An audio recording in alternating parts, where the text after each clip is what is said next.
Hello there, Mad Mike here, and welcome back to the channel. And today I wanted to do something that's a little bit out of the norm for me. Cham's actually been bugging me to do this for a while now. But I wanted to do a review of something I just played, Ghost of Tsushima, and I just finished my 100% playthrough today. I'll probably do my second playthrough maybe later on this month. I don't want to grind it out too hard again, just waste everything away for a few days. But I wanted to do a review of it because it's a story-centric game. It's very cinematic in nature, and even though it's a video game, it still falls into that kind of visual medium, and I also very much enjoyed it. So I guess that's a spoiler for what I'm going to say next. But I wanted to do this, so I want to just kind of dive into the major things that I look at with a game, and I'm going to try and go in order of what I consider to be importance. Now, the first is story. Story is the most important to me, especially in a game like this where it's an RPG, and it's based in reality. It's not like a Sekiro in the sense of it's not. It doesn't have all these like magical and outlandish things in it. It's very grounded. For the most part, obviously there's some physics stuff in there that would not work in real life. But aside from that, the story and stuff is very based in reality. They do have some stuff in there that I thought was kind of weird, but after looking it up, it really wasn't that much out of the place. So. I wasn't familiar with some of it, but after researching it a little bit, there was a Mongol invasion of Tsushima in 1274, which is when this game takes place, and they did massacre most of the samurai on the beaches. So I mean which is basically the first mission of the game. So I guess that's a little bit of a spoiler. So there will be spoilers in this, by the way, just because I can't really talk about the game without having to talk about some spoilers. So if you are not interested in spoilers, do not continue on in this video. But like I said, the first mission is, you're on the beach and basically the Mongols attack and they massacre all the samurai. Except for you, and they wind up capturing your uncle, who's basically the leader of the island. He's the High Lord, and then you are kind of a lesser lord. And you find out a lot about your character, and that's the other thing too, is the characterization is very important with this game. Is that the character of Jin, which is the player character. He is very interesting because he's a samurai. His father was a samurai. He has guilt over the deaths of his parents. He has guilt over controlling his own emotions and trying to be a samurai himself. He has this kind of pull between helping his people and staying honorable to his samurai duties. So there's a lot of stuff going on there. Turmoil, in him, and they have these little flashbacks where they go back to when he was a kid with his uncle, and his uncle was teaching him about how to act and how to conduct himself as a samurai, in addition to training him in how to use a sword and a bow and stuff. So those scenes, every time Jin kind of does something against that code, we flash back to that, and we were just reminded like he's still kind of torn about what he's doing. But we also know from a story perspective that he has to do it, because if he doesn't, then Tsushima will be doomed as an island. They can stay honorable all they want, but they'll all be dead. Because basically the Mongols just overwhelm most of the island after the initial attack by the Mongol fleet that kills most of the samurai. And then basically you're forced to team up with a bunch of different characters, which all have their own side stories that are also very, very interesting. And they're all kind of different, but they all deal with some form of loss. Whether that's loss of family or perceived family or loved ones, it all has to kind of go with some form of that loss. And I like that. That's kind of interesting. They also have these other little random side quests, which are they're a little bit diverse. There's a little bit of investigation sometimes. There's a little bit of other things. But they're kind of basic. I wouldn't say that they're anything too insane. They did not put in any really serious escort quests or anything like that. Anything that's very annoying. That's the other thing is like, a lot of people are going to compare this game to Sekiro, and I think rightfully so in a lot of ways. And I'll get to that when I get to kind of the gameplay mechanics of this. The look of the game is somewhat similar, but it is very, very different. And again, I'll get to that when we get to the visuals. But as far as the story goes, the stories couldn't be any different. They are night and day. Um, it's Ghost of Tsushima is based solely in reality, whereas Sekiro is kind of a semi-reality fantasy land. Um, and the other thing is that they offer a lot more in terms of all of the side stories, because the main storyline has a lot of stuff in it, but they don't. The side stories are really where you get to branch out and kind of learn a little bit about some stuff in Japanese culture, and just the general ideas and cultures of the game. There are these special quests you can go on to basically get either legendary armor or moves and stuff that your character can do that are kind of just basically cop out fuck you moves. And they're still cool. I mean, you need to have certain experience to actually use them, but they're still cool to kind of test out and stuff. And the stories that go along with them are kind of interesting because they do these. Basically, there's this little kind of storyteller or songwriter. I think his name is Yamato or Yamamoto, and he basically tells you these stories about these kind of ancient legends of Tsushima, and I'm not sure if any of these are actual historical facts. I didn't look those up specifically. I just more or less wanted to look up the story. And he tells you these stories, but they do this kind of painting type of thing where it's a shifting painting and it changes and stuff like that. It's a very good aesthetically. I think it helps with the story when they do that.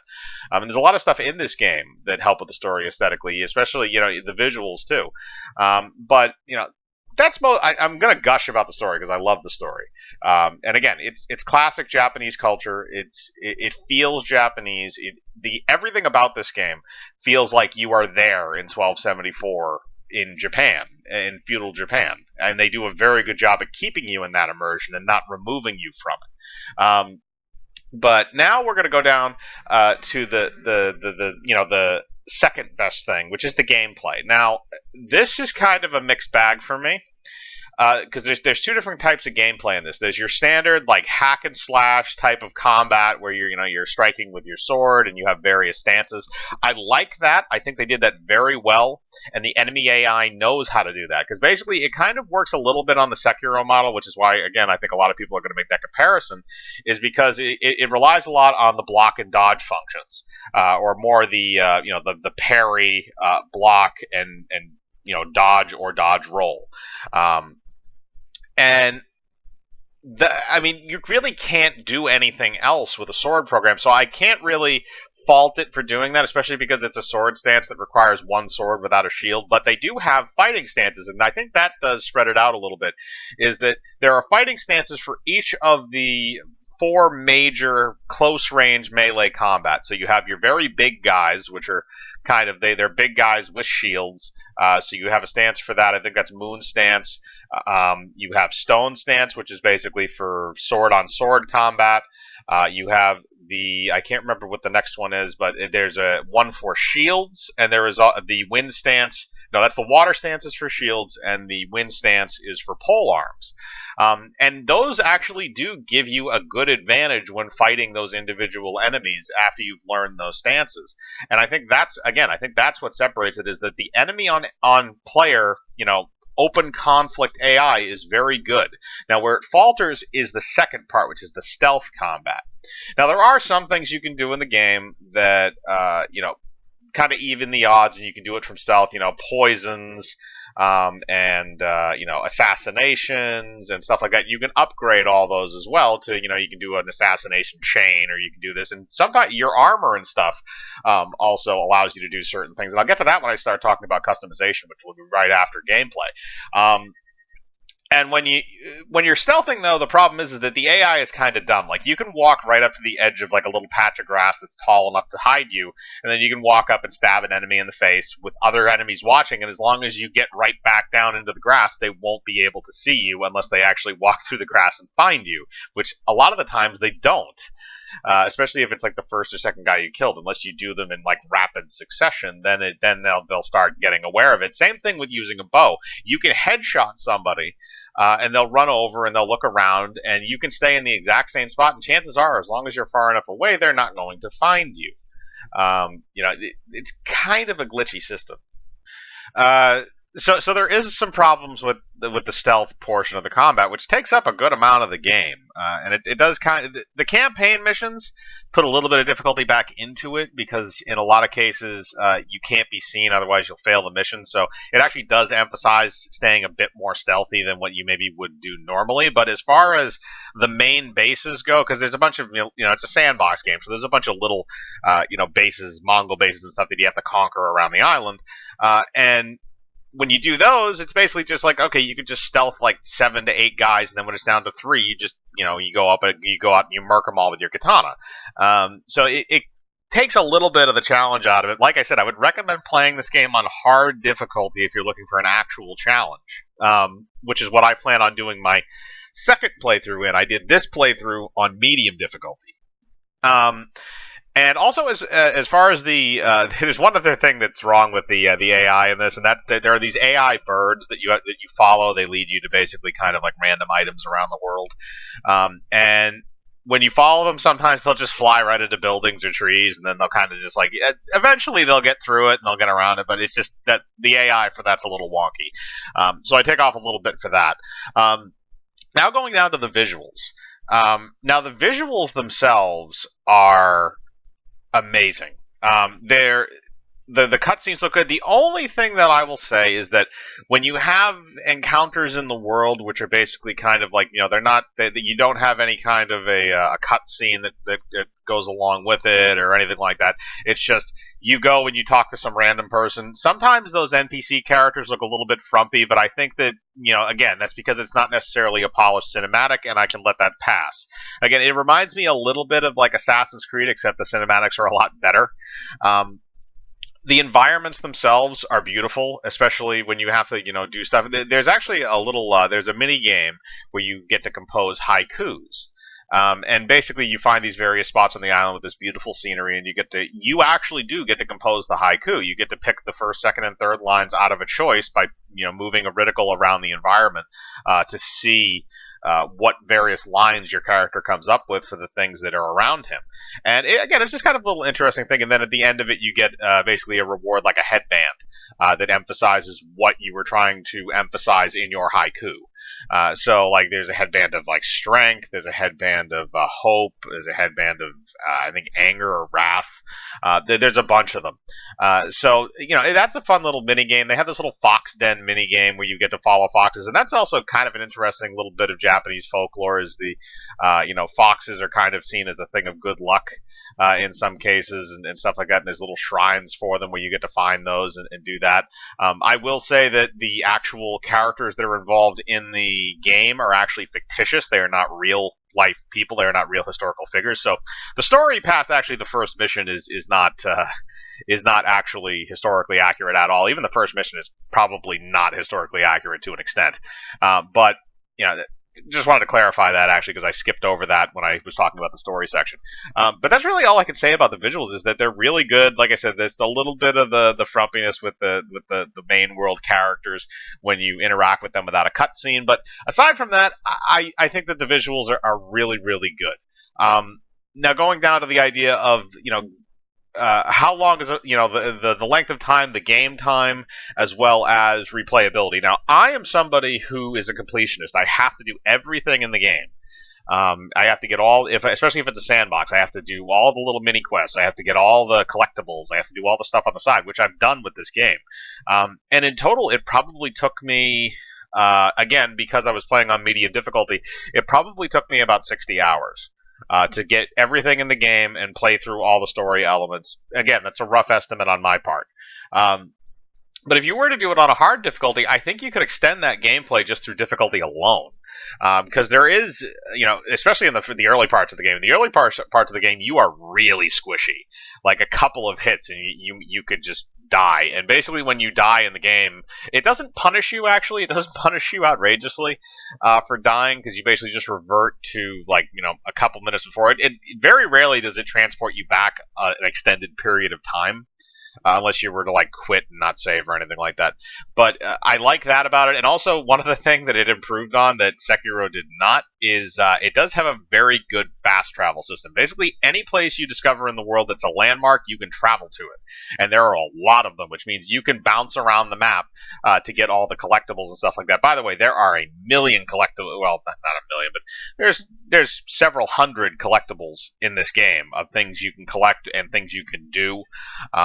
In the world that just kind of checking things off, like the Fox Den mini game and the haikus, and they have also fair warning, there's samurai ass in this game because you can you have hot springs all over the island, and basically it increases your health when you find them instead of them. And again, that's another thing you can add to the collectibles. Now, I am a collectible nut. I love collectibles when I can find a game, especially interesting ones. Like they have recounts and records of stuff in between characters, which I thought was really kind of cool. They have sword kits, which are basically you can customize the look of your sword, and also the list of customizable stuff in this game, not just from upgrading various suits of armor, which I think you have 7 or 8 suits of armor that you can get in the game, varying in different types. And then in addition to that, you have stuff you can put over your face and stuff you can, and hats, basically masks and hats, and combining them and stuff and using a lot of them is really, really fun. You also have armor dyes and stuff like that, so you can change the look of various pieces of armor. There's various ones you can buy from merchants. There's special ones you can buy from dye masters. People that dye clothing and armor and stuff like that. They call them dye masters in the game. But there's a ton of customizability for your character. Now, I will also say too, you can turn on and off your mask during cutscenes. So there's only one cutscene, I believe, at the end of the game where you don't have a mask on. For whatever reason, that one you don't have that. But every single other cutscene in the game, if you turn that off, if you say you don't want your mask to disappear during a cutscene, then it won't. I didn't figure that out actually for a little while into the gameplay, but that is a nice little touch because I do like that. I like being able to wear a mask during a cutscene, especially if it's something silly or stupid. But all those things put together, they do drag the game out, and I don't mean that in a bad way. They drag the game out, but they also expand on it. You can find Mongol artifacts, and there are lots of stuff with those, and clan banners for the various clans that exist on the island. So there's a lot of stuff where it just engrosses you in the world. And that's what I like about collectibles. Collectibles, if they're just there to be there, then a lot of the times they're not really that fun to collect. It's just like, oh, I got this thing. But if it's information, if it's stuff about the world, especially a world you want to get a little bit more involved in, then it makes the gameplay experience that much better when you find them. Now, if you're not into that, then you're probably just going to think it's annoying. And replay, like I said, going down to the idea of replayability. There are actually 2 different endings you can get in the game. I'm not going to tell you what either of the endings were. I haven't done the second one, which is probably what I will do on my second playthrough. But the ending, it's kind of one of those things where it's just the ending. Like, you can do the same thing all the way up until that point. You'll still get the same 2 choices. So you could just save right before that, do one choice, see what happens, and then load up and do the other one, which is what a lot of people will probably do, just to see the 2 different endings. But aside from that, the story is fairly linear. You can make dialogue choices, which is kind of interesting with certain characters to show. Basically, one is kind of a duty-oriented choice, and one is sort of a personal one, so you get to choose between the 2. There's really only ever 2 choices. I don't think they ever have one where you can choose 3 different options on that. But it is kind of interesting because you do get to control where the dialogue goes in the conversations. But like I said, there's really only 2 endings, so there's really only, unless you want to come back and be nostalgic and play through it again, there's really no reason to play it more than twice.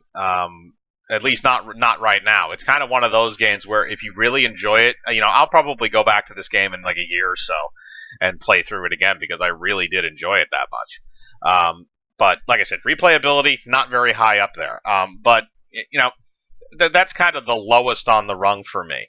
And now for just, kind of my general consensus of it is I really like the game. If you like RPGs, if you like really good stories, if you like, good, good controls, but maybe could use a little bit of an updating if controls aren't necessarily 100% your thing, or maybe not controls, but gameplay. Then I think you'll really like this game. There's a lot of story here. I think it's interesting. I think a lot of the characters they introduce are very interesting. So a lot of them are really funny. And a lot of the stuff in this game is really kind of that classic type of Japanese thing. And also, they added a filter onto this, which is amazing. And it's a filter that basically, it's called the Kurosawa mode. And basically, it makes it black and white, and it makes it seem like it's an old Akira Kurosawa film, which that really spoke to the film person in me. So I really do like that. That's what I'm going to have on during my second playthrough. It's going to be Japanese language, English subtitles, and black and white screen. But like I said, that's my opinions on this. I want to know what yours are. Did you like Ghost of Tsushima? Have you played it? Have you not? Do you plan on playing it? Put your thoughts in the comments below. As usual, I like to read them. And make sure to hit the bell for notifications, hit the like button, subscribe, and remember, I live my life free of compromise. Do you?